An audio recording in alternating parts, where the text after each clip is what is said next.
BreitlinkSource.com here, and we're looking at a Tudor print state Hydronaut watch here.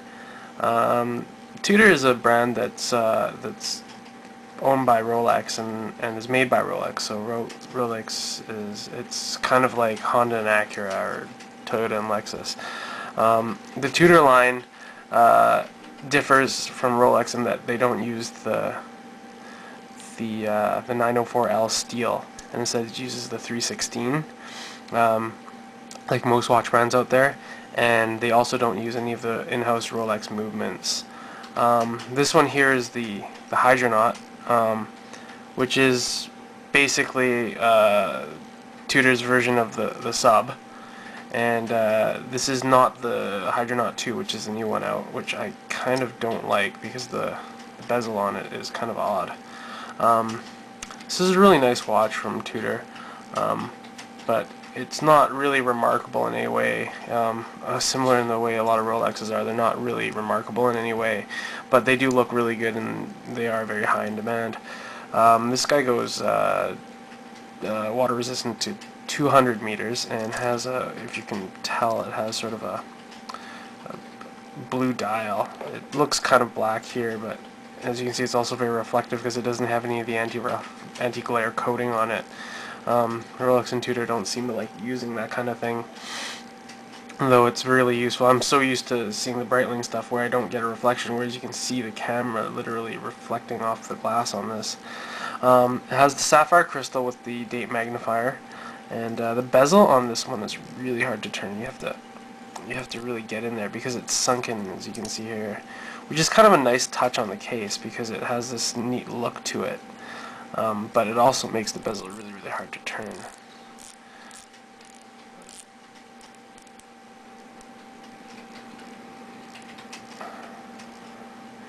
And it has an insert.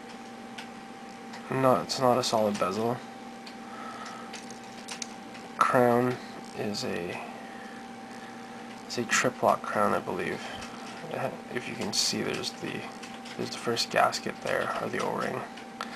The movement inside this one is the ETA 2824 modified by Tudor. If I could open up, I'd show it to you, but I can't. The case back is very similar to the Rolex case backs, except that it has Tudor Prince Geneva etched into it. Bracelet is the Hydronaut bracelet. Very similar to the Rolex bracelets in that the clasp is like this, somewhat cheap and stamped, which is Rolex is kind of famous for. Bracelet is screwed together, but you can't really see it here, but the center link is actually hollow. The other links are all solid, but the center link itself is hollow. I guess this makes it lighter. I'm not sure why they did that. It probably shouldn't. It won't affect like the bracelet as far as expansion because the rest of the links are solid. The watch is 41 millimeters wide and 11.4 millimeters thick, and sits on my wrist like that. It's a pretty decent size. Very comfortable, very lightweight bracelet and clasp. It tapers a bit, which is not as popular these days, but does make it more comfortable. Nowadays, you're starting to see bracelets that taper only a little bit, or not at all, especially when it's fairly narrow.